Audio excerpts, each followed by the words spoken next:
That's right. Your girl started a podcast. There's no way. Yeah. Luda, no. Can we even keep that in? Hey guys, it's Luda, and I have found my way onto your favorite podcasting website, whether that be YouTube with video audio, or Spotify, or Apple Music, or anything else this is stumbled upon. I'm here. Welcome. Hi. If you don't know me from the music world or the streaming world, I'm Luda Wissy. I'm 18 years old, and I am a female content creator, drummer, streamer, and I guess podcaster now. I started drumming when I was 4, and I've been on the road since I was 7. While doing content creation, school full-time, drumming. I've been doing a lot of everything, and I'm super excited to share stories I've never shared before on this podcast with my friends. And I've always been the type of person to kind of talk to myself, and I thought, why not bring that to everyone else? Especially because my streams eventually become little mini podcasts anyways, and we have really, really good talks. So I kind of wanted to create one. I felt pulled in this direction and into the podcast world, and I'm very excited to go on this journey with you guys. You can expect a lot of funny stories, nerd talk, pop culture, gaming, life advice, scary business adventures, and a lot of other things that I'm not gonna tell you yet because I don't want to scare you off, but I also don't want to spoil it. You'll find out soon enough. I'm super excited to just kind of hang out with future guests and share some advice that I may have, or they may have, or I might have taken from my therapist. Kind of dive into my faith and my walk with Christ and what that kind of means to me growing up in the church and kind of turning away from it for a little bit and rediscovering it as my own instead of just following someone else's words. And I'm super excited to involve you guys in your either funny or dramatic stories. I find this podcast really exciting, so I want to definitely include you guys, my little weenies, and I want you guys to enjoy the podcast while maybe hearing some of your own stories and me and my friends' reactions to them. I'm really thrilled for you guys to get to know me more on the Ludacast.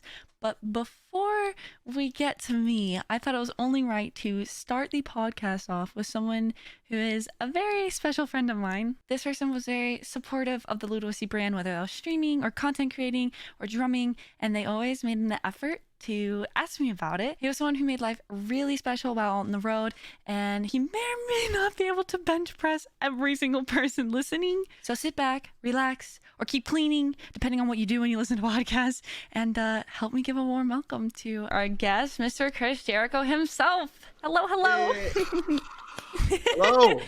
It has been just a second. We actually met on the Fozzy tour, which we can hit on a little bit. But if people don't know who you are, first of all, what are you doing? Second of all, you have a list. I literally looked up because I was like, all right, I mean, I know some about you, but I wanted to at least get a little bit more knowledge. You are a wrestler, a singer, a podcaster, an actor, an like you have everything under your belt. Well, I mean, it's one of those things that, like, when I was a kid, I wanted to be a wrestler and I wanted to be a rock and roll band. So once those things started happening, then you kind of realize, well, that I'll just give it all a try, you know, and there's nothing that I won't give a shot to, because once you start achieving your goals, then you kind of become unstoppable. You become fearless with confidence. So that's kind of the reason why. And all those things kind of tie in. It's all show business, right? It's not like I'm a mathematician or a rocket scientist or something like that. It's all entertainment-based, you know, show business stuff.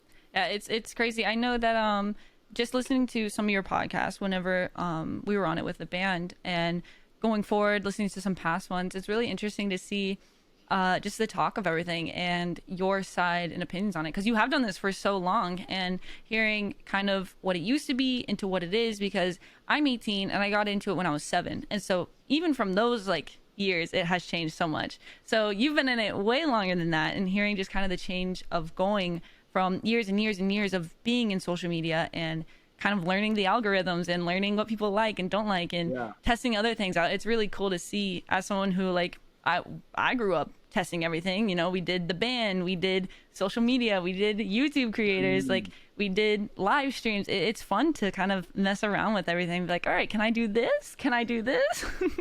Well, I mean, it really has become that, and it's such an open canvas for you to do whatever it is that you want to do. And I think that's one of the reasons why, you know, a band such as yours and even yourself, you know, on your individually have really grown your name by using social media. I mean, when it first started, I think I remember this. I think I was the first person that I knew that had my own website. I think it was back in '97 we started it. Oh. And it was a thing called Web TV, which wasn't even a home computer. It was a little like a keyboard like this with no plug-in, and you just pressed start and it would connect to your TV. And I remember the first time I put up like a fan mail address, and I got someone wrote me an email from Yugoslavia. Oh my word! I don't think even exists anymore. Croatia, whatever it is now, and I couldn't believe it. Like someone from Yugoslavia wrote me a letter. Like, holy smokes, that's insane! I'll never forget just how crazy it was to think that somebody from that far away around the world knew who I was. Yeah. So that's kind of how it started. And then, you know, obviously you can use it to your advantage, and you should. It really is a platform to spotlight everything that you're doing, and also to interact with your fans. That really makes a big difference. I find that people really respond to that. You know, the only downfall of social media is obviously everybody has an opinion, and you can't take it for face value. You know, everybody that says you're the greatest thing ever, you can't take it seriously. And the same people that say you're the worst thing ever, you know, you can't take that seriously either. So that's the only drawback with social media, is that some people let it get under their skin, and you can't do that because it's not real. Anybody can just say whatever they want with no repercussions, and that's not how human beings are. So you just have to take it for granted. Take it with a grain. Don't take it. Take it with a grain of salt, and don't get too worried about it either way. Yeah, I agree. It is really hard, even with the positive side. A lot of people think like, oh, just don't look at the negative, but like, you know, focus on the positive. And it's like sometimes like it's hard. Those people, they don't know you. Like they don't sit with you and actually see you day to day. They see the person that you show. They see the personification that you show. And even with band, like playing live, they see you for 45 minutes on stage. They talk with you at merch, and you all go your separate ways. So it is difficult to not let both comments get to you, because, you know, you start letting the good comments get to you. That's how the bad comments get to you, because they're like, oh, if I'm going to listen to this person who's saying I'm great, why would I not listen to this person who says I suck? No, especially for you and being 18 years old. I mean, those are formidable years, and you have a little bit more of a thick skin because you're a performer. You're on stage, and you know when the good side of it and the bad side of it. But if you're just, you know, a kid in high school or something, and people are telling you that you're ugly or you're fat or you're stupid or whatever it may be, a lot of kids take that to heart, and it really affects them. So you really got to be careful with social media, because it can be a great tool for you, but it can also be a great weapon against you if you let it become that. Yeah, I agree. Kind of speaking on the social media side, I know something that I've been focusing on, because we didn't have counselors, we didn't have life coaches, we didn't have therapists. Being in it since we were so young, we just did it. Our parents were like, just do it. And then as we got older and going through and hearing everyone's stories and all that, it's great and we love it. But people don't understand, like, that brain is developing, and as it's developing, it's hearing trauma stories, and it's hearing like suffering and pain and all that. And as a kid, you don't know how to process that. You're like, what do I do with this information? Right. And so recently, I've been able to have the experience of visiting a therapist and just kind of talking with them, and they're even like learning from me. They're like, "You're 18 and you've been through what?" And they're like, "What? Yeah. You're about to graduate from college? How?" And so it's been wild to have those conversations. But we've been talking a lot about work and life balance, and kind of how to make sure your work is your work and you still have that life and you still have that kind of aspect of reality, because being in social media, whether that's band or actor or even podcasting, it kind of goes over that 9 to 5 kind of typical job. You don't have hours. It is just your work. Right. Like, you know, it could be midnight and you could get a phone call and be like, oh snap, I gotta like work. So we've been talking about kind of having that balance of still getting family time in, still getting yourself rest in, and not just working 24/7. So I wanted to talk to you about it, because you are constantly busy. Like, I see you on Instagram, I see you on TV, like you are 24/7 going. And I know that a lot of people look up to you as Chris Jericho, like this guy, like I love him. He's this like big star. And I wanted to know, how do you balance that with Chris Irvin? How do you balance that like workload with everything that you do with your family? I just think that that's the secret right there is even though I'm busy, I'm not as busy as you think. You know, I mean, right now with AEW, fortunately, we're working basically only once a week on Wednesdays. Sometimes we work Wednesday, Friday. But other than that, if I'm not on tour, I'm pretty much home. So I do spend a lot of time with my family, and I do a lot of things. I mean, this past weekend, I took my daughters to Halloween Horror Nights in Orlando. Oh my Then goodness. we came back, and then we went to Jacksonville. I took my son and my nephew and my wife to see the Jaguars game. So, there's a lot of different things that you can do as long as you're involved and stay connected to your family. Now, when I work, like during the day, okay, so my kids are in school. My son's at college now, and there's a lot of open time during the day. And that's when I can do a lot of this stuff. I mean, that's when I do all of my press is during the day. Talking to you, I consider that to be press. Interviews that I have to do. Any podcasting that I do is like, when are you available? All day, usually from 10 a.m. to 4 p.m., unless I have other things going on. But that's usually the schedule of the day. And that gives me more than enough time to do everything that I have to do. That also counts when you're on the road. As you know, when you're on tour, same thing with wrestling. I mean, the show is at 8 o'clock, 9 o'clock, 10 o'clock. You get there at 2 p.m., you go over what you have to do or set up your gear, do your VIPs, but there's a lot of open time where you're really not doing anything. And that's also, again, where podcasting comes in handy. You're doing all the press things that I have to do. So it really just is time management, being smart about that. And if you can do that, which I've gotten really good at it over the last, 30 years or 32 years of being in show business. But once you can figure that out, then it's not so bad. And also another thing is I only do things that I'm really interested in. I don't do things just for money or things that say, oh, it's a good payoff. It's like, if I don't feel it, then that usually means I don't want to do it. And there's other things too that come in that maybe you're only getting $50. It's like, I don't care.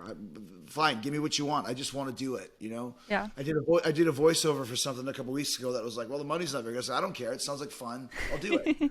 So there's that as well. So if you enjoy what you're doing, the old saying, you never work a day in your life. If you enjoy what you're doing, you never work a day in your life. So it really is that way for me. Now, listen, when I'm working, it is a lot of hard work. It's a hard work to go and do live TV every Wednesday.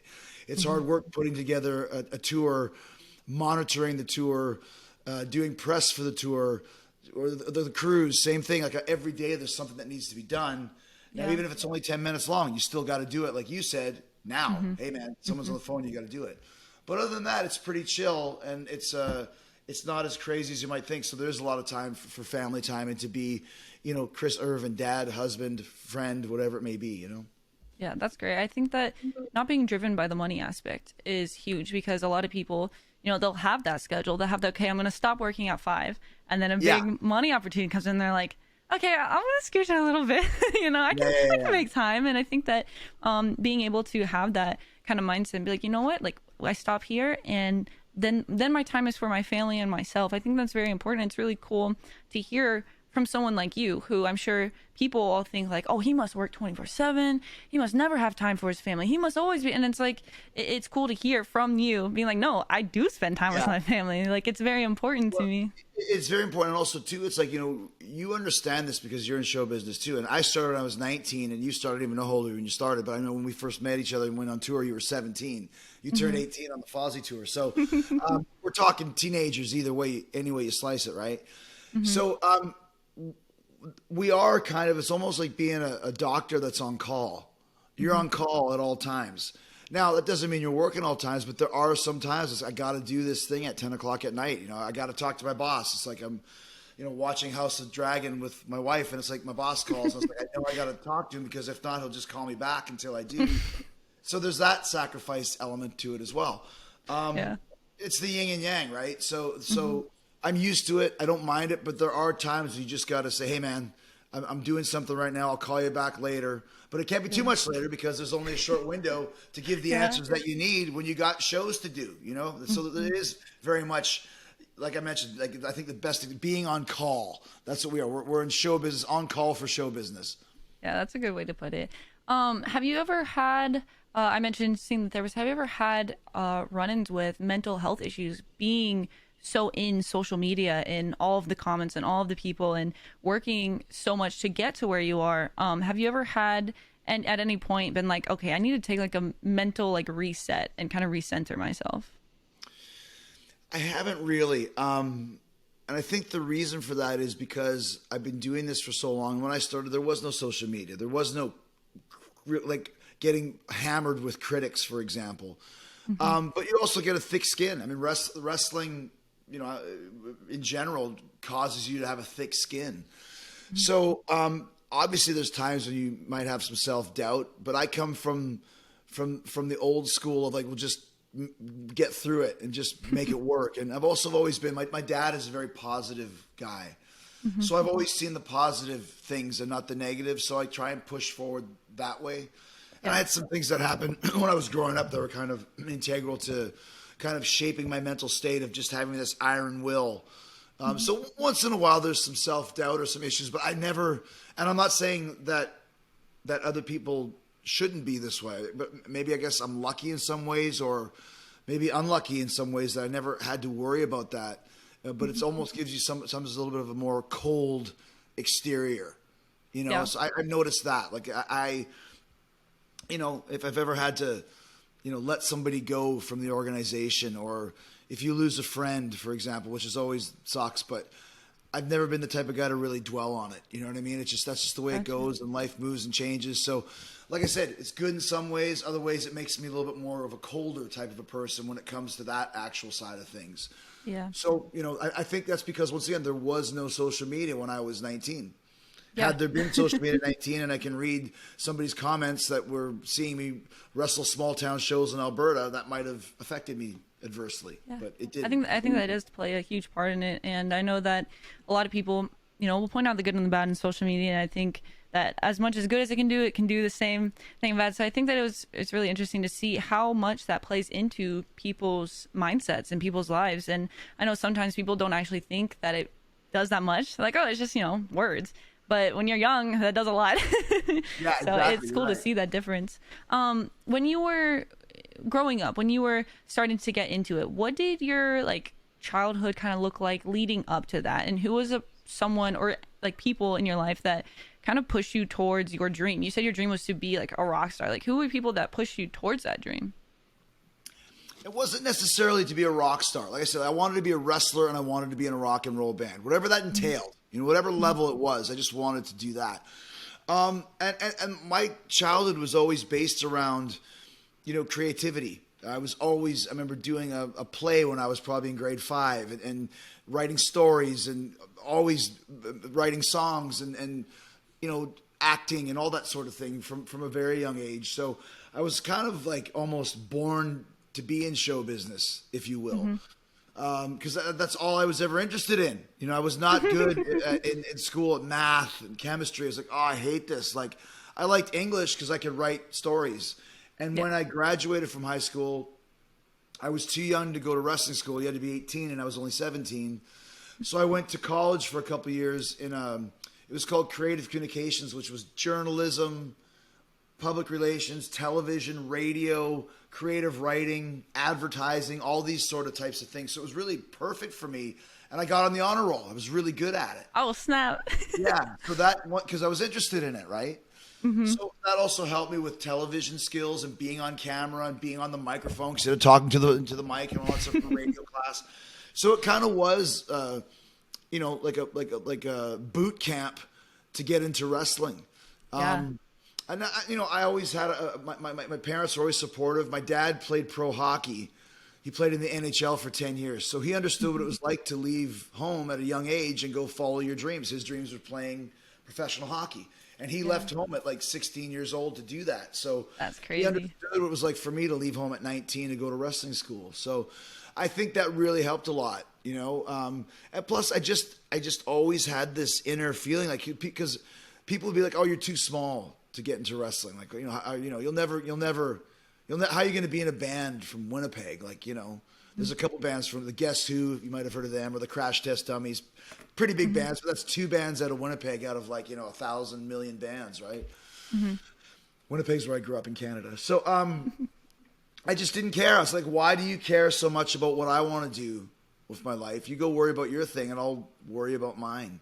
And this is something I'll never forget. It kind of made me really mad at the actual church. I had a really good relationship with my pastor, and he brought me up to the front of the church to say Chris is going to Calgary to become a wrestler. And when I said that, at the time, you might as well be saying that he was going off to join the circus to become a sword swallower or a mime. Like, people started laughing. You know what I mean? Oh my word. Yeah, and I'll never forget that. People like, in church, you're laughing at me. It's supposed to be like a positive place, you know? And it just really rubbed me the wrong way. Not against, God, but against church. And I was like, I never went back to that church. So like, but it also gave me like, all right, I'm going to show you guys. I'm going to show all you guys. It's like, get you all, suckers. Look at me now. Yeah, exactly, right? So all those types of things kind of gave me some passion and fire just to go out and go for it, man. I didn't know how to do it. I wrote a letter to a wrestling school at the back of a wrestling magazine. Once again, back then, there was no email or cell phones. So anyways, that's kind of how it all started. But and I also was really obsessed with rock and roll, right? Like I always knew way more about music than I did about wrestling. I've been in bands since I was 13 years old. Oh, really? Yeah. I played bass, and then because no one else, I remember our band was called Scimitar, which is a curved sword like Sinbad the Sailor, and the T in Scimitar was a sword, of course. Oh, y'all had the whole design down. Down completely. but there was only 3 of us, and we used to play in my friend's garage. And these girls used to walk by my friend's house because they lived further down the street. And every time they were coming, we always played "You Really Got Me," Van Halen's version. Oh my word! But the thing is, no one was singing. So every time they're coming, they go ba-da-da-da-da, ba-da-da-da-da. And I remember after a few weeks of this, the girls walked by one day and went, "Don't you guys know any other songs?" And the other girl said, "And doesn't anybody sing?" And I was like, all right, well, I guess I'll sing. No one else is singing, so I'll give it a try. And that's kind of how it all started. And then played throughout high school with the band, and just always being obsessed with the great frontmen of rock and roll, Paul Stanley and Bruce Dickinson and Mick Jagger and Freddie Mercury and David Lee Roth and all those types of guys. So when I started wrestling, I wanted to be the ultimate rock and roll frontman in the wrestling world. Because I was small at the time, because guys back then were all 6'4", 6'5", and they're all jacked. And I was 5'11", 100. I was in great shape, but I wasn't like those guys. Yeah. So even though I knew I couldn't be the biggest guy on the show, I knew I could have the biggest charisma, the biggest personality. Yeah. So I tried to do all the stuff that I saw Paul Stanley doing, for example, on a Kiss stage, and just do that in a wrestling ring. And that's kind of how it all started out. Yeah, that's crazy. I think that all the way back to the church thing, our church did the same thing when we told them we were in a band and we were like playing shows, and they all like mocked us. They were like making fun of us like behind our back. We're like, what is this? Are we in like high school? What? I thought this was a church. Like, and like you said, it isn't God. And I think that's a lot of times what turns people away from God is they blame God for those people, when in reality it's just those people are sucky people. You can't, right? I've been like super huge fans of Stryper since 1985. And I'm fortunately very good friends with Michael Sweet now, with all the guys in the band. But Michael Sweet and I are really, I consider him to be one of my best friends that I barely see, And he still gets it to this day. The church still bags on Stryper 35 years later after all the work they've done. I mean, Stryper brought me to Christ and millions of other hundreds of thousands, I'm sure, at least. And still doing God's work to this day, and the church still bags on them. It's like, what are you guys doing? It's like you guys are here making fun of people while they're doing what God literally told us to do.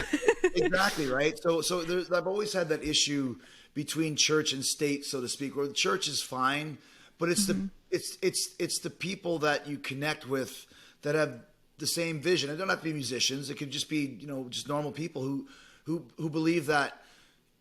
As a Christian, you should do wherever God leads you to do, not what, somebody in church tells you what to do. You can't play music. Like, why not? Like, oh, it's evil. Well, okay, well, if I don't do it, someone else is going to do it. Or if there's no good music, then all there's going to be is bad music. And that's not. Yeah. So, you know what I mean? I think once again, as we grow up, now listen, it's also a huge badge to say you're a Christian, because that puts things in a different category for you, right? Same as a wrestler. It's hard to live in both worlds, but I've always said, like, I always felt like there's somebody in my corner. That's another reason why I think I've done as well as I have, because I always did what I did for God. Maybe not the best possible way. I'm not an angel, believe me. I've made so many mistakes, but that's kind of what it's all about, right? Yeah. But at the end of the day, I know who the boss is and who's kind of in charge of everything. And I think that's really kind of helped me out to gain some of these cool things that I've done. Yeah, I think that's really cool to describe it as someone in your corner, because it really is when you feel like everyone else is against you. Like when we had the church and our church family, and they're like, what in the devil is this? Like, we're literally out here sharing the gospel to people that will never hear it from you guys because you think they're like devil worshippers. Right. It's like they're just normal human beings, and we just want to share our truth with them. We're not going to shove it down their throats. We're not going to like judge them. Like we're not about that. That's not what God is. Like God is not a like evil human being. Like that's what we are. We're the people that are like that.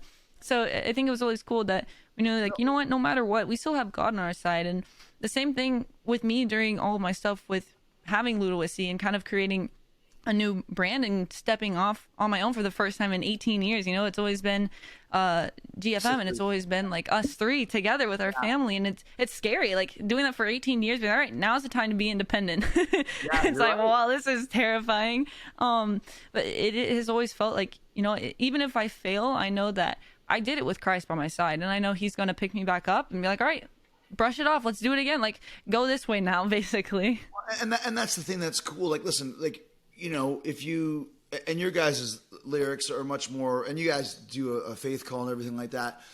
And to me, it's like, well, even if like people don't care about God, it's what you believe in, and maybe it'll like when I go see Slayer, like I love Slayer, but like Kerry King like loves puppies, like he's a sweetheart of a guy, and I'm not going to Slayer like with horns popping out of my head, wanting to like commit satanic murder. I just go and I like the music and it's cool. I don't care about the lyrics. I think they don't even care about the lyrics. They're probably like, yeah, it's stupid. Nobody cares. Any Satanist band out there, I can assure you, like 99% of them don't even care. And the fans don't care, and that's my point too. Like, I still don't understand the kind of animosity towards Christian rock bands or Christian metal bands when like I always said that with Striper, who cares about the lyrics if you don't like the lyrics? The music is amazing. The singing is amazing. The playing is great. Same thing with like Slayer. I don't care about the lyrics. I like the band. Like, whereas with Slayer, it's okay to sing about evil, but it's not okay to sing about good if you're in a Christian band. That to me always, it makes me laugh about that because it just doesn't really make sense. But I think that's always, there's always going to be a little bit more of a spotlight on the Christian band because you're singing about God than there ever would be about someone who's singing about evil or sex or whatever it may be, right? Yeah, I agree. I think another thing you said, you were like, I felt it. You're like, I felt like I was gonna do it no matter what it took. And I have said those same words to multiple people in my life. Like, no matter what it takes, I'm going to do this. Like, I feel it. Like, I don't care how many times I fail, how long it takes. Like, I feel it in my body that this is like what God wants me to do, and this is what I want to do. Like, I'm passionate about it. And it's cool to hear that from someone else who you got there. Like, you know, you felt it and you're there. How did it feel? Like, what was that moment where you're like, I did it. Like, I'm here. I did this.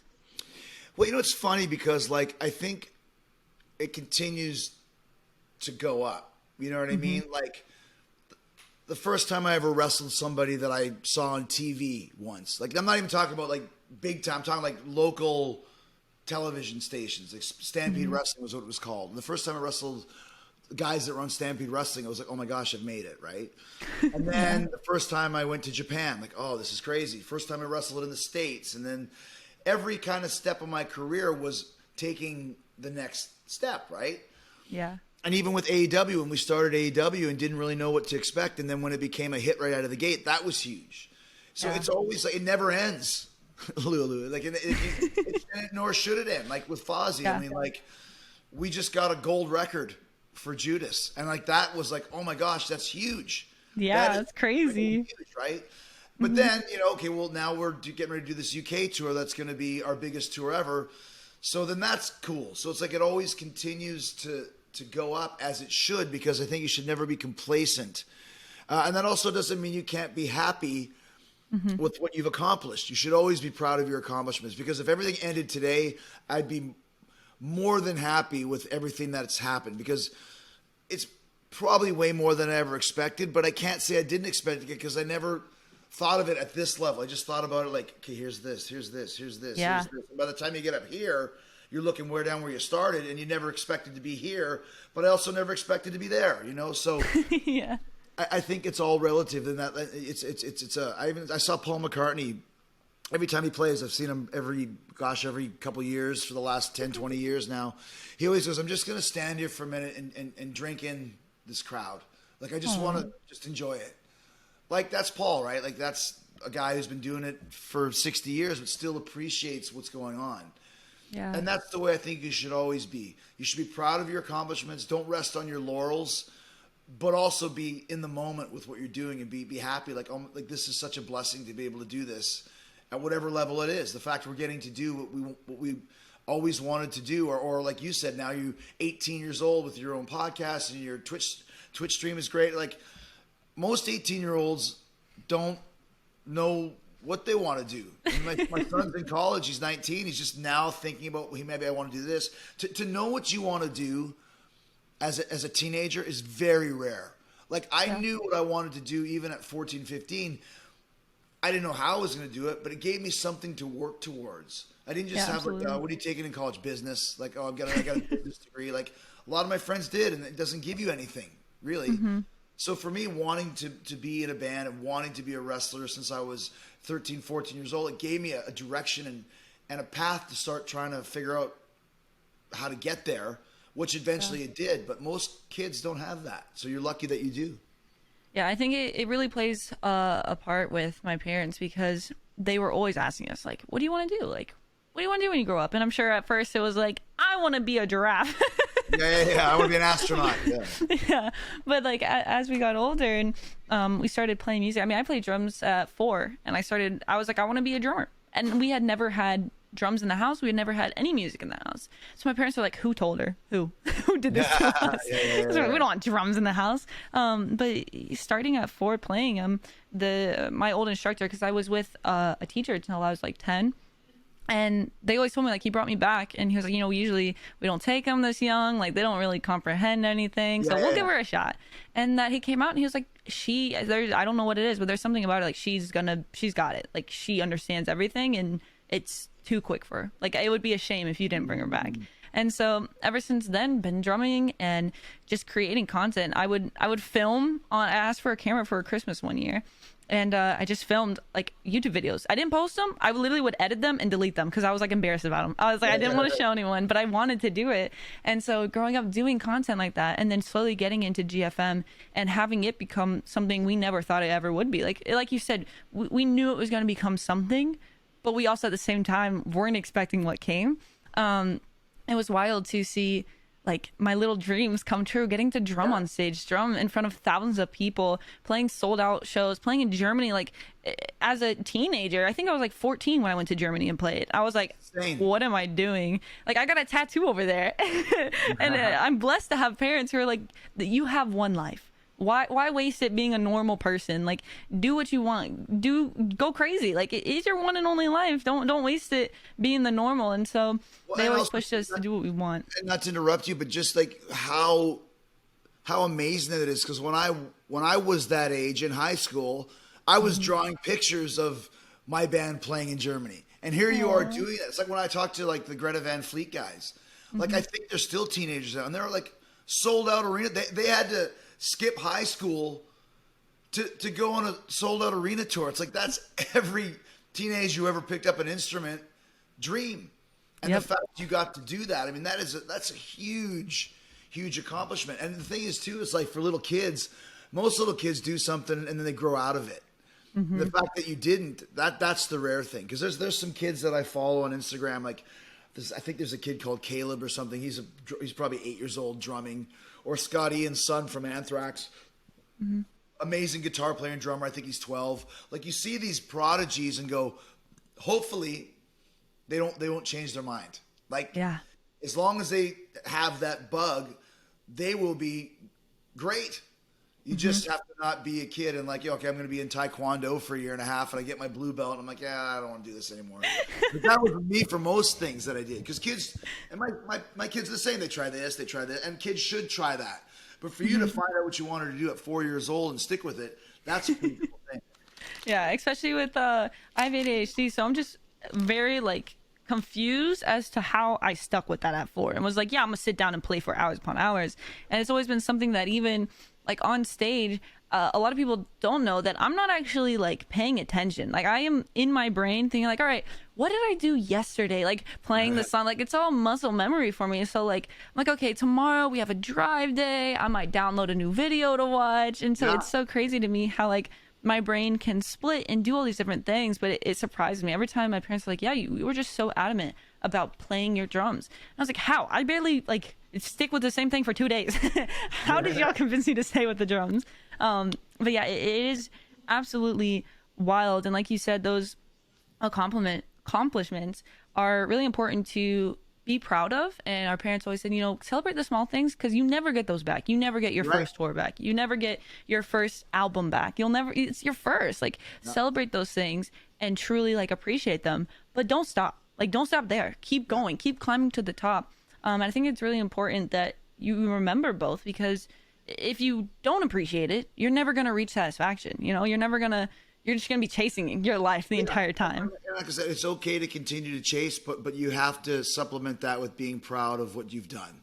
You know what I mean? Like that, I think that is true, truly being driven, that you're happy, but you always want more. And that's in the best possible way. If you're not happy and you always want more, that's where the issue is. But I think you gotta, you have to always be proud of your accomplishments, no matter how big or how small they are, and never forget that feeling, and always strive to do more. But like I said, if it ends tomorrow, then I'll go, you know what? I did pretty good, man. Sit back. I did pretty good. Yeah, it turned out pretty good, So I think that's important. But it's also, like I said, it's a sign of a true professional. You always want to keep pushing it, man. Keep pushing it. Let's go, boys. Come on, let's do this. One more. One more take. Let's go. Come on.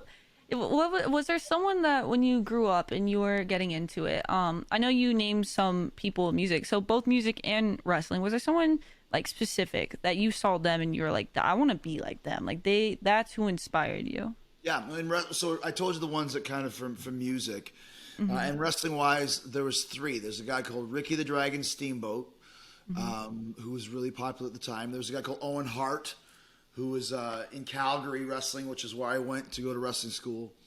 And there was a guy called Shawn Michaels that I ended up having probably one of the greatest storyline, like one of the greatest feuds in WWF history. So those are the 3 that kind of really inspired me. The reason for that was they were smaller guys.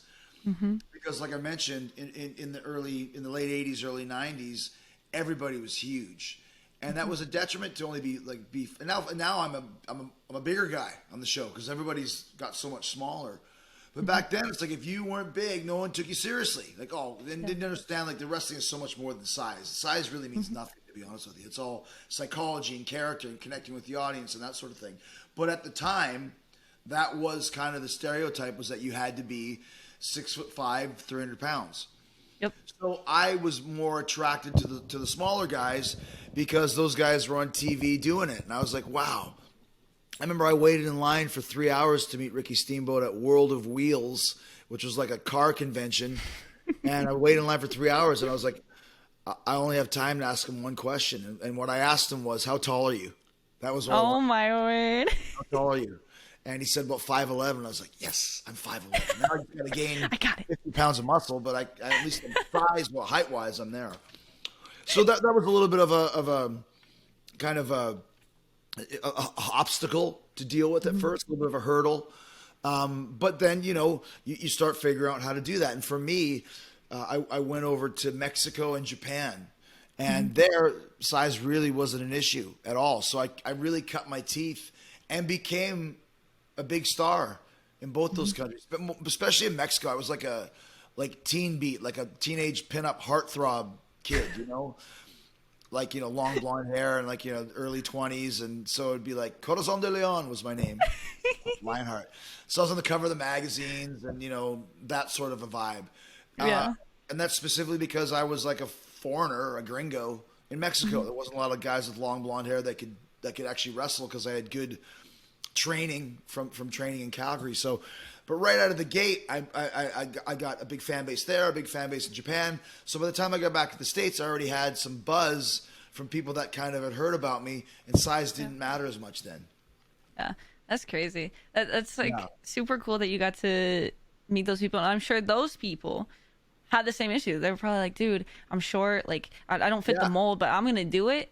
And I'm going to be an inspiration to those who feel the same way. And I'm sure you had the same effect on people who are also looking up and like, I want to do this, but like, I don't fit the mold. And what people don't realize is like, hey, the mold can change. Like the mold, changing the mold kind of is more attracting to people than fitting in, because you can only do the same thing so many times before people are like, I'm bored. So being able to like change that and fix that and be different is it's super important. And sometimes people are too afraid to not fit the mold. They want to fit in. They want to be the normal. And it's like, hey, you don't know that what you have is actually like a superpower. Like, you literally can take this and go so far with it. You just got to have that confidence to be like, I got this.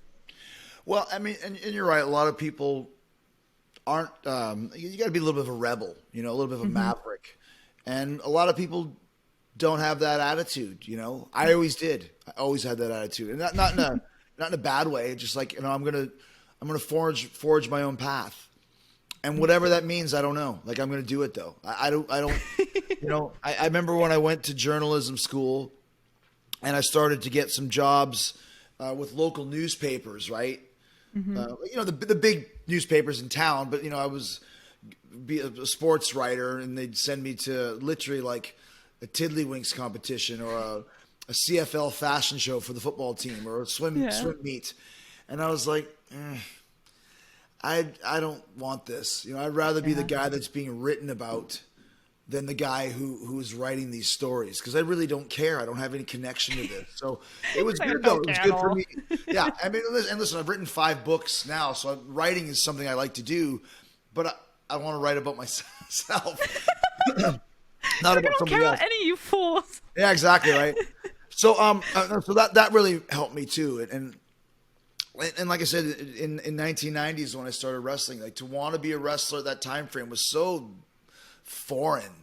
Like, if someone said it now, you'd be like, oh, you can go online and look up 15 wrestling schools and you can watch wrestling on TV and this. It wasn't like that then. It was more, like I said, like wanting to join the circus or something very, very strange. Like, what? He wants to do what? But that was okay. That was okay for me. And like I said, I was fortunate that I was able to kind of get out and travel around the world. Like, the first time I went to Japan, I was 20 years old. So that's by yourself, right? Yeah, that's crazy. Crazy. Me and one guy from Calgary get on a plane, no work visa, no nothing, just a plane ticket. Get off the plane and hope somebody's here. Oh, like I said, my word. I think of my son doing that at night, and he's 19, give him another 8 months, and I was like, wow, I couldn't imagine like how my parents even allowed that. Not that they had any choice, but it was really just like, here you go, buddy, and you not only got experience in wrestling, but life experience. Once 100%. Again, you learned how to fend for yourself. Like, I get tour managers now that they're like, so we'll pick it. Like, dude, I don't need to be picked up. I don't need you to make me a reservation for, I'm fine. Like, I'm so on my own. I've traveled the world with a hockey bag full of clothes and no idea where I'm going. I went to Germany in 93 in Hamburg, and the guy didn't pick me up at the airport. He forgot. So I'm like, well, where the hell am I supposed to go? And I had one piece of paper, like, written down address, like on a piece of paper or something. I was like, my word. Do you know where this is? And they're like, and you get out and I'm like, Hotel Domshank. I'm like, hey, is anybody here from wrestling? They're like, what are you talking about? Like, but it's just like, what do you do? Yeah. You make it work. Fend for yourself. Now I found the guy and I was there for 6 weeks, so it worked out okay. Hey, at least you found him. I did. It could have been a completely different story. And he goes, I'm sorry, I forgot to pick you up. I was supposed to. I forgot. I'm sorry. And I'm like, that's the worst German accent, by the way. Thanks for nothing. Yeah, thanks, buddy. Oh my word! I don't know how we got picked up at Germany. We were still there for like 3 hours in the airport trying to figure out what to do. We were like, where do we go? Our person was like, yeah, go this way, this way, this way, this way. And we're like, yeah, we're lost. We have no clue where to go. It's okay. So we talked about social media, and I know that a lot of people around my age, younger, older, want to do it. They see it. They see how like fun it looks. They see how like interesting it is, how you get your own schedule. You don't have to go into work. You get your off days, and they want to do it. And so I wanted to get your advice on it because, like you said, you've been in it longer. You've been when it wasn't around, and you got into it, and you're in it now. So what are your opinions on how saturated the media is now with everyone doing it? Like you said, you can look up 15 different schools for wrestling now. Right. So how saturated do you think it is, and do you think it's possible now to have that passion and go in and be like, I'm gonna do it, when there's hundreds of thousands of other people who have the same idea? Well, it's a little bit different for me because I have, a fan base, a loyal fan base, I guess you'd say. And I started social media fairly early on, right? So I think in those earlier days, like if you look at Instagram, for example, I think I have 4.2 million followers, but I bet you 3 million of those followers were got in the first year and a half or so. Because, now everybody's on, but at the time there was fewer celebrities on, so people would follow you more, right? I mean, even I look at my podcast, we just had our 900th episode this year. And so I've been doing it since December of 2013. And now in, almost December of 2022, there's literally, this is not a joke, literally over 1 million podcasts. Yep. Think about that. Over 1 million podcasts. So the only reason why, well, not the only reason, but one of the reasons why my show has been so successful and is now on Sirius XM is because I cultivated a fan base early on in the podcast process, early on in the life of podcasts. And because I was able to kind of have a quality show and get people to listen to it, I didn't have to start late. I started early and was able to build on that. Yep. So, but once again, I mean, how do you get your head above water in social media or podcasting or anything now? You just here's the rules that I have. One, you got to be good at it, which is hard to do, and it's really. You're doing a really good job because you don't have a list of questions. We're just having a conversation, and that's the secret. You have to have a conversation. When people pull out a list of questions, it's never good because the interviewer is not listening to what I'm saying. Mm-hmm. I can say, I have a girlfriend on Mars. She has green skin. You're like, oh, that's cool. So tell me about this. And you're like, and I've done that before. I've done it you before. Have? There's no way. I can tell. I did it on TV. I can tell when someone's not listening. I was doing a satellite morning show tour, and I could tell the lady wasn't listening to what I was doing. She couldn't wait to get rid of me. I'm like, okay, I have a girlfriend. What's the book about? It's about my green skin girlfriend on Mars. That's great. There's no way. It's terrible, yeah. So you got to listen. And the other thing about it is like I said, don't have a list of questions. So you got to be good at it, and you have to be consistent. If you're going to do a podcast or a vlog or whatever it is, and you say every Wednesday at 9, you better have a freaking show every Wednesday at 9. And if you're one day don't feel like doing it, well then stop, because people are creatures of habit. Yep. Like I know for me, every Wednesday and Friday, Talk is Jericho drops. But that usually is like 2 a.m. Eastern, Wednesday morning. There's been a few times when we're on the road and there's no Wi-Fi and I can't send my intro or something just goes wrong and we have to post it at 9 a.m. I will hear about it at 2:01 a.m. Eastern time on Twitter. Getting calls. Is there no show this week? We're having the show. Where's Talk is Jericho? What happened? So you got to be consistent as well. So if that's kind of your goal, those are two things you can do to really make sure that people listen. You have to have engaging conversations, and they are conversations, not interviews, and be consistent with them. And also, too, don't do more than an hour. An hour is good. An hour is good for people commuting to work, working out.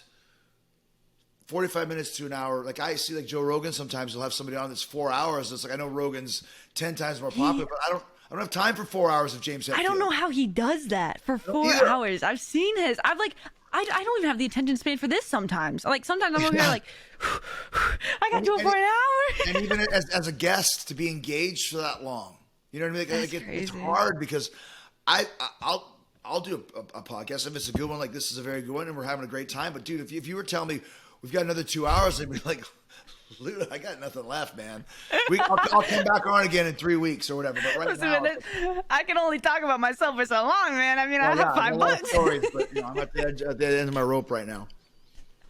So that's the secret.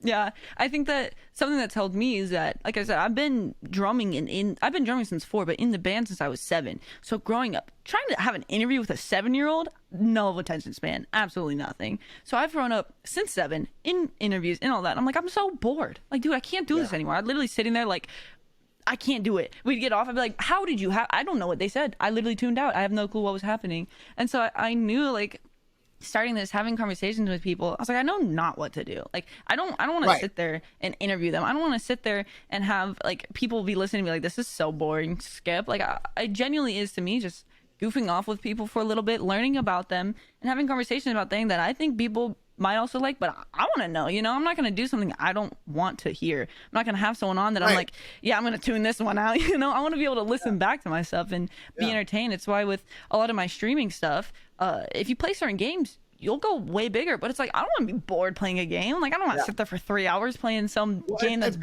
dumb. And people will know that you don't like it. You know what I mean? Yeah, 100%.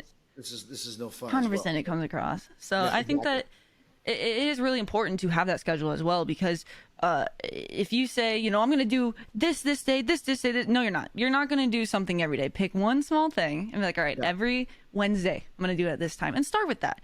If you start with Monday is going to have YouTube videos, Tuesday I'm going to have a podcast, Wednesday I'm going to do, like, it's going to fall in the first month. It's too much. Yeah. So I think starting smaller and have something that's special about you, you know, because there's so many people that are like me. There's so many girls out there that play games. So it's finding that thing that makes you different. You know, there's not many girls out there that plays games that also go on tour and play drums, but like have all these people in the industry that they know that they met when they were little. So they all call me their little sister. And it's like, not many people have that. It's using those things that are unique to you and using it to your advantage. And even with you, I'm sure at first, like you said, being shorter was like a bad thing. But once you got in it, people were like, who is this 5'11" wrestler? Like, what? I've never seen. Let me turn this on. Let me see what this person looks like. You know, it's intriguing. You got to use it to your advantage. And I think making sure you have that special thing. And I don't know if everyone has. I don't know if everyone has that one thing that makes them different. But if you can find that and you can use it and you can share it and people enjoy it, like, you have it. You've got it. And there's so many kids that I see that are like 12, 13 on YouTube, like unboxing things and opening it, or like playing games on Twitch, and they've got it. Like, you can see it. Like, you're like, oh, you're funny and you're 12. Holy, you're gonna be huge. Like, you have got what it takes. And there's other people that are like just sitting there like doing nothing, and they want it so badly, but it's like, oh, if you just like could fix a few things, you could have this. But you got to be different. You got to stand out. You have to have good quality. You have to have something special and be consistent. Like you said, it is very important to have all those things to even try to make it work, you know. And even then, you're not promised anything, because there's, like I said, over 1 million things in everything: YouTube, Twitch, podcasts, every single thing. There's millions of people trying to do it, so you gotta work hard. And some of it is luck. Some of it's like, well, it took off. I had a TikTok hit 3.8 million views, and I can assure you, some of that was luck. A lot of I was like, how? What in the world? Like, I didn't expect that to happen. And a lot of it is just, you know, hope and pray that something works. Yeah, exactly. And stick with it. But I think that's all we have for today. And I really do appreciate you coming on and talking and just kind of sharing your story and also your advice. We have one last thing that we have our guests do, and it's for 15 seconds. You got to see how many punches you can do. Because if follow the Twitch streams, our sub alert is Tyler 1 punching for 15 seconds straight. And ever since then, we've tried to see how many punches we can do. And our last, actually, this is a secret, but this is actually filmed, the second one. Our last guest, he got 60 punches. So we got to see how many. I'm going to set the timer for 15 seconds. And you can do like air boxing. You can go like this. Like, you gotta go. And if you're on Apple Music or Spotify, go over to YouTube to see the video of Mr. Chris Jericho himself trying. I'll set the timer. I'll tell you when it starts. And you got to see how many. You got to count, though, because there's no way I'm going to be able to count for you. All right. All right. Ready? 3, 2, 1, go. You got 8